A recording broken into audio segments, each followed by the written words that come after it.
Hello दोस्तों, स्वागत है आपका आपके इस YouTube channel to news students पर। दोस्तों, इस वीडियो के अंदर हम राजस्व कर्मचारी के बारे में डिटेल में चर्चा करेंगे कि आखिर क्या न्यूज़ चल कर आई है। लेकिन उससे पहले हम आपका कीमती समय का 2 मिनट लेना चाहेंगे। दोस्तों, आज का जो दिन है वो भाई और बहनों का दिन है। कहने का मतलब कि आज अपने भाई और बहन के बीच जो रिश्ता है वो और गहरा हो जाता है। तो जितने भी बहनें इस वीडियो को देख रहे हैं उन सभी को मेरा प्रणाम। अगर बड़े हैं तो, छोटे हैं तो उनको मेरा प्यार। और मैं अपने इस चैनल से ये चीज़ बताना चाहूँगा कि भले ही मैं छोटा यूट्यूबर हूँ और शायद छोटा भी रह सकता हूँ, कोई बड़ी बात नहीं है। नहीं यूट्यूबर रहूँगा तो पर भी अगर आप हमसे कांटेक्ट में हैं और आपको भविष्य में कभी किसी प्रकार की समस्या आती है, किसी भी प्रकार का विपत्ति आती है, तो जितना हमारे अंदर सामर्थ्य होगा उस सामर्थ्य को लगाएंगे। आप बेझिझक हमें कॉल करके या व्हाट्सएप करके या फिर हमारे टेलीग्राम से जुड़ करके आप हमसे कोई भी हेल्प ले सकते हैं। और जो भाई बंधु देख रहे हैं उनसे मैं रिक्वेस्ट करूंगा कि आप आज के दिन ये प्रण जरूर लें। ऐसे तो हर साल आप लोग लेते हैं, बताने की ज़रूरत नहीं है, लेकिन फिर भी मैं कहना चाहता हूँ कि आप ये प्रण जरूर लें कि आप अपने बहन, पड़ोस के बहन हो या किसी अन्य के बहन हो, उन सभी का रक्षा करना जो है आपका दायित्व बनता है। तो मैं चाहूँगा कि आप इस बात को आज एक गांठ बांध के रख लें। वैसे तो ज़्यादा कुछ नहीं बोल पाऊँगा क्योंकि मेरे पास उतना आप जैसा एक्सपीरियंस नहीं है। आप सभी के अकॉर्डिंग, आप सभी के हिसाब से अगर देखा जाए तो सबसे छोटा दिमाग मेरे पास ही है और कम जानकारी हमारे पास ही है, मैं यही समझता हूँ। तो खैर जो भी हो, आप सभी से यही मैं कहने के लिए आया था। और सबसे बड़ी आप सभी को ढेर का सारी शुभकामनाएं इस पर्व की।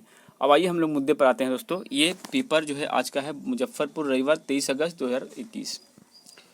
और आप दैनिक भास्कर पेपर में पटना जोन में भी देख सकते हैं, वो आपको मिलेगा। देखिए बता दूं आपको, पटना जोन में जो मिलने वाला है वो कुछ इस तरह से आएगा। यहाँ पर देखिए दाएं साइड में यहाँ पर दिया हुआ है, ये पटना जोन का है। दोनों एक ही चीज़ है। आइए हम लोग जानते हैं विशेष करके इसमें क्या बताया गया है।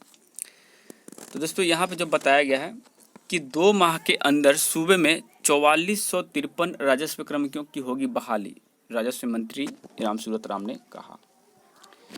तो दोस्तों, ये बात क्यों आ रही है, राजस्व कर्मचारियों की बहाली के बारे में क्यों चर्चा में आ रही है? दोस्तों, आपको पता है कि पूरे बिहार में अभी ज़मीन का सर्वे यानी कि विशेष सर्वे जिसको कह सकते हैं, ये जो अभी प्रोसेस चल रही है। तो जाहिर सी बात है इसमें अमीनों की ज़रूरत पड़ेगी, कर्मचारियों की, जो राजस्व कर्मचारी उनकी ज़रूरत पड़ेगी, राजस्व अधिकारियों की ज़रूरत पड़ेगी। तो इन तमाम चीज़ों को देखते हुए राजस्व कर्मचारियों की ज़रूरत सबसे पहले पूर्ण की जाने वाली है। तो 2 माह के अंदर के कहने का मतलब दोस्तों, अभी अगस्त है, सितंबर से अक्टूबर के बीच में ये आपका ज्वाइनिंग लेटर दे सकते हैं।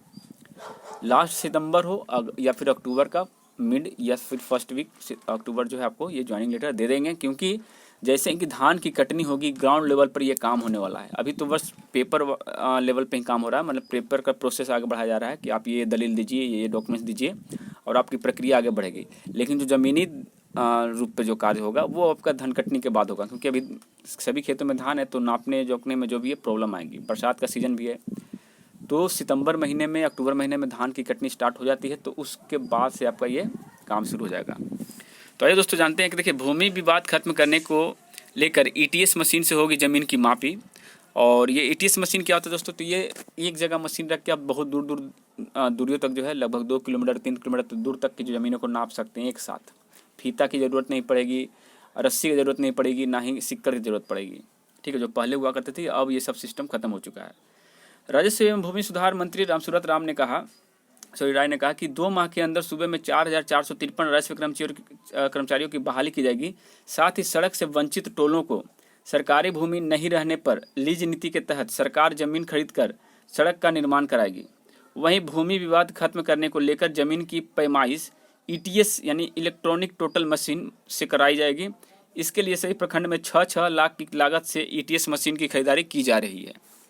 मंत्री जी ने कहा कि ये बातें शनिवार को कटरा में कही और उन्होंने प्रखंड के अधिकारियों के साथ समीक्षा बैठक की। बैठक में शामिल प्रखंड प्रमुख समेत अन्य जनप्रतिनिधियों ने मंत्री से प्रखंड एवं अंचल कार्यालय समेत कृषि विभाग में बिना नजरा दिए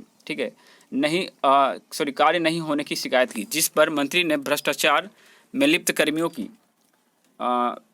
लिफ्ट कर्मियों को चेतावनी देते हुए कहा कि भ्रष्ट कर्मचारी अपने आदत में अविलंब सुधार करे, अन्यथा आगे से शिकायत मिलने पर सीधे विभागीय कार्रवाई होगी।